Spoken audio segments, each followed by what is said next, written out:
People are being massacred over the last few weeks.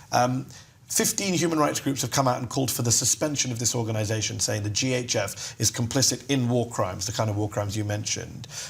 What can be done about the GHF? What can Democrats in Congress do? What do you want to see happen to this outrageous organisation that has become basically the site of multiple war crimes? Well, first, I was critical of essentially of not allowing or stopping UNRWA from doing its work. Yeah. Right? There was a system there that worked, that got humanitarian aid, even though it was being held up, got humanitarian aid in a better way to the Palestinians. And so, again, when you have a fully functional Congress that's not just basically zombies for the president, that's where you would do investigations, that's where you would do oversight, and that's what you need to do.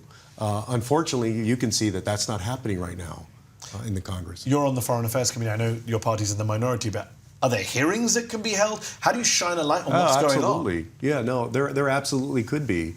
And we ought to do those.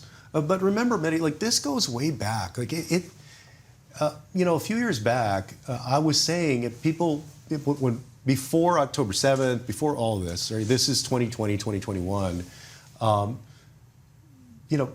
made the point that even on a basic level in Congress, you never heard from Palestinian voices. The members of Congress don't hear the other side of the story, so to speak, right?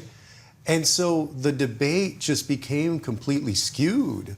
And you could hear the debate and still be supportive of Israel and still want them safe, which all of us do.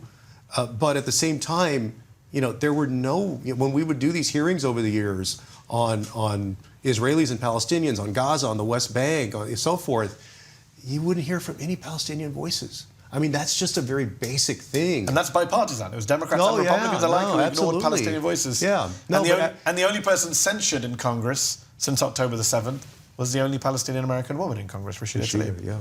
Not all the Republicans who said genocidal stuff. Well, but that's how you end up with not being able to call out obvious stuff, like the fact that ambulances are getting targeted and hospitals are getting targeted and people in food lines are getting targeted.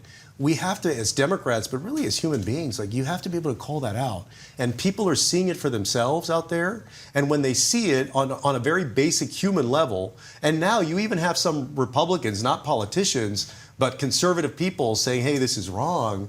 If you can't acknowledge that and call it out, even just on a human level, then people start to lose faith and trust in you as a politician.